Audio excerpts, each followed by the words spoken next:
Was one of Johnny Carson's favorite comedians and performers. He's also a very talented musician, but you're going to have a thrill this afternoon and a lot of fun. He's going to be the master of ceremonies for the rest of it because you'll be tired of hearing me. And here he comes. And look at that, Mr. Pete Barbutti. Thank you, Dave. Thank you, audience. We appreciate every one of you being here, and I mean that very much. Joe Williams was a very dear friend, and we did many things together. We'll talk about that during the night, but thank you all for supporting this wonderful program. I know the audience isn't exactly packed. You know, if this room was like full, there'd be 780 people here. It doesn't matter if we have 780, it doesn't matter if we have 680. This is what we do for a living. We come out here, we're deeply involved in this as an art form, and each and every time we come out here, we give you the best show from the bottom of our heart, and that's the truth, so help me God.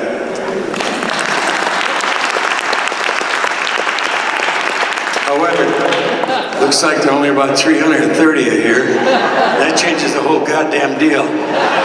We're not going to kill ourselves for a crappy turnout like this. Get up my Neil Sedaka medley. We're just glad to have you here. Thank you very much. Joe, I have to tell you this one story. Pardon me if I have to blow my nose with the wind and this weather. It's driving us all nuts.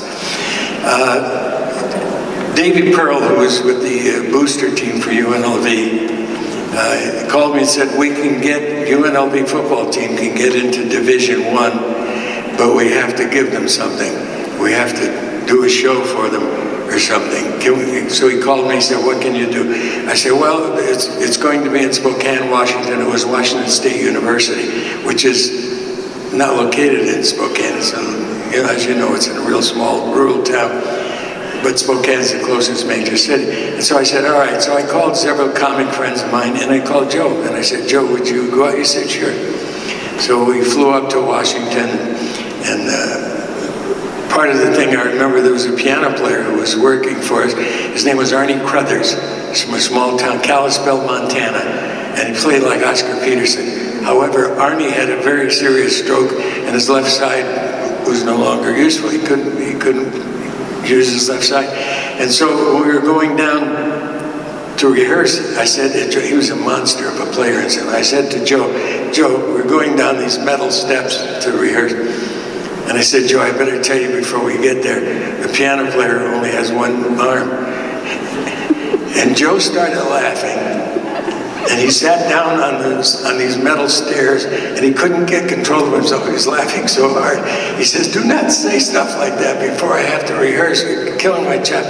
Anyway, we went down there. Arnie played with one hand. He was so good that Joe said, if he wants to travel, I'll take him on the road. He was that good. So I wrote a sketch for us to do because they wanted to see some comedy.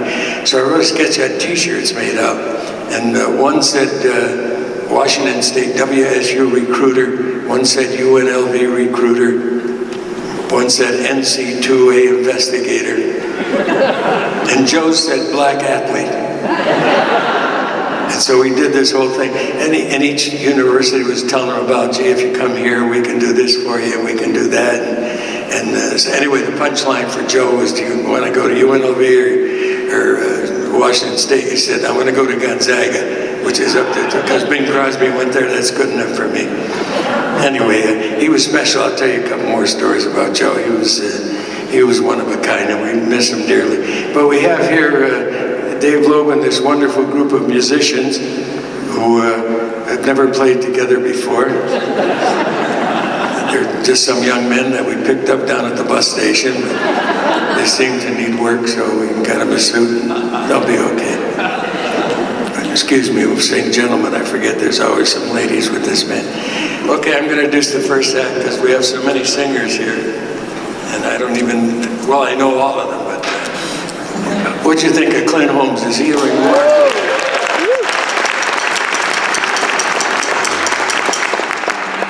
I've been so very, very lucky. I worked with Frank Sinatra, Nat King Cole, Mel Torme, Jack Jones, Vic Damone, Sammy Davis. I mean, every singer you can think of. Clint he's not second chair to anybody. He's that good. He's a wonderful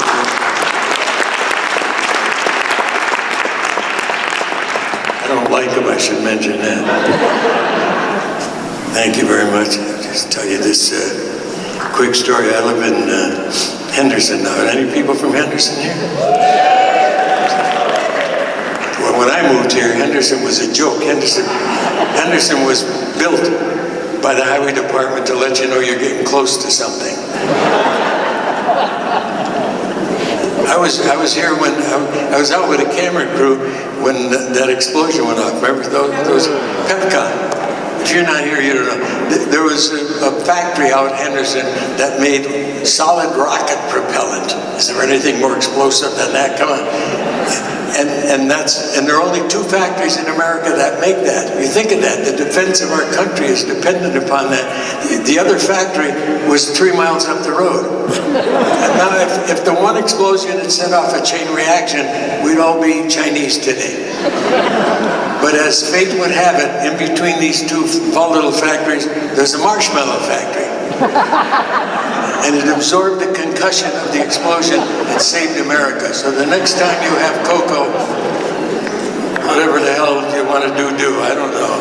Seems to make sense. Respect your elders. We have seniors here today, and there's nothing wrong with that. Everybody starts with little things like, you sure you should be doing this? You sure you should be doing that?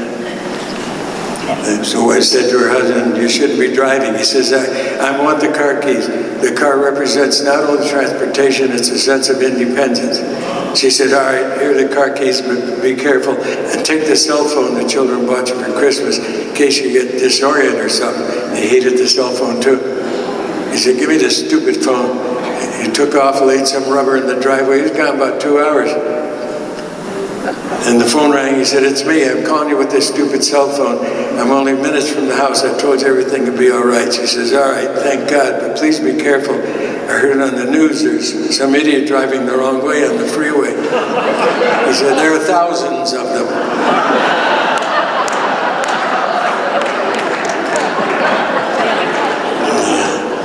I want to tell you, while they're setting up, I want to tell you one Joe Williams anecdote.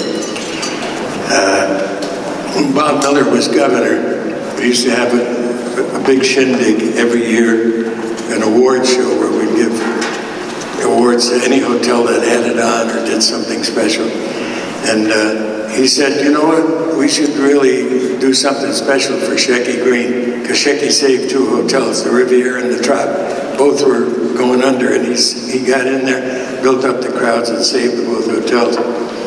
So we should do something for Shecky. Well, Shecky was in that period of his life where he was sort of clinically depressed and didn't want to do anything. And so between the governor and a couple other friends and myself, we talked his wife Marie into talking him into coming up and be honored. And so I called a bunch of people. It was so easy when you said it's for Shecky. I mean, Milton Berle came up, Sid Caesar came up, you know, all of the biggies came up. Keely Smith, everybody who knew Shecky, they all came up here. And so I called Joe Williams. I said, Joe, you worked with Shecky? He said, yeah, many times. I said, well, you should come to this thing too. He says, okay, I'll be there. And the only thing I told him, I said, it's black tie, and it was at Caesars. And so when I got there were 3 tiers. There was the basic tier. Then there were 3 tiers of all politicians and hotel owners that wanted to pay tribute to Shecky. And the first row was all the entertainers. And so I had the mic, and I started down the row with the first person. Keely cried because she said, oh, Shecky saved my life. I couldn't work in this town because Louis had me blackballed. And Shecky said, you work with me. And so she saved my life. I went to the next person, and Sid Caesar did this whole thing. And as I'm going down here, I look in the last chair following these giants. Milton Berle, Sid Caesar, talking to me. They put Joe Williams in that chair. And I thought, oh no, what's it gonna do, man? My dear friend, you know, he's not a comedian, he's following Sid Caesar, you know, was a genius. And I got down there, and Joe was the last person there. And I said, and of course, a few words from Shecky's friend and fan, Joe Williams. And Joe stood up and he said, Shecky, I'm not a comedian. He says, I'm just a singer. He said, but let me do it this way. no band, no accompaniment. And he turned to Shecky and he sang a ballad. I love his this day. I can't even think about it without getting choked up. He sang the whole ballad. I mean, a black straight guy singing to a black Jew. And there was nothing inappropriate about it. And when he finished, there were 1,000 people in the room. They sprung to their feet. It was like seeing, you know, like being in church. I'm sorry to bring it up, but I just, you know, I think of Joe and all those people. Anyway. So Toscanini is conducting the NBC Philharmonic, and this manager comes to him and says, we have a guy who finances almost our entire season. He's very wealthy. He's our benefactor, and he has a nephew who wrote a concert piece, and he wants us to play it. Toscanini says, get out of here. This is not an amateur show. These are the best musicians, and we play the best music in the world. We don't play an amateur show. He said, okay. And the guy kept that. He said, well, Andy's up now. He's given millions. Toscanini says, okay, I'll tell you what. Bring the music in, and what we'll do is we'll play it one time, and as soon as it gets beneath our grade, we'll just stop it and don't ever bug me again. And the guy said, well, that makes sense. And so Toscanini, the first and second movement are better than he thought. They're really pretty good. And the third movement, in the trumpet section, there's a jazz figure in there, and the classical player can't play it. And Toscanini can tell him. He was a genius, and he said, we can't do it.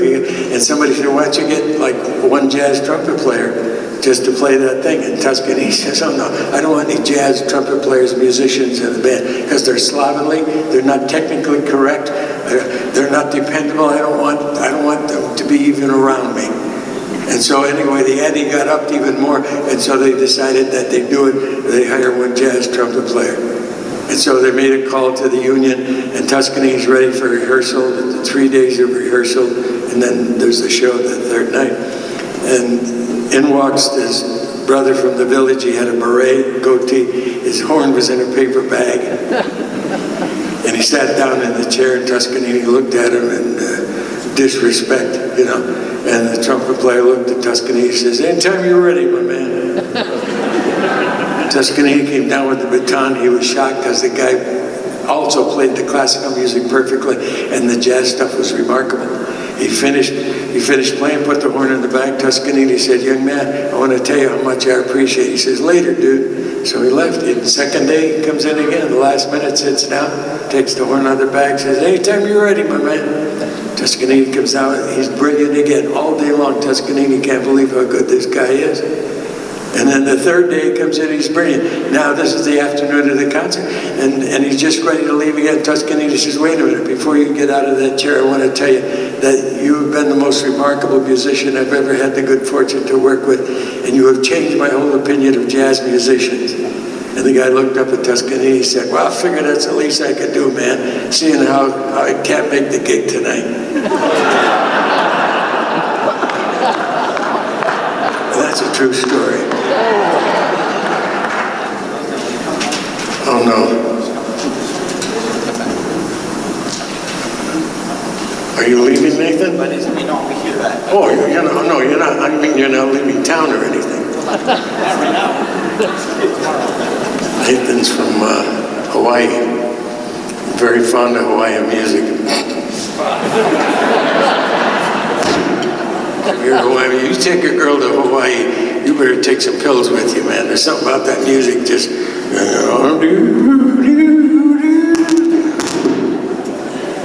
Just kidding, guy.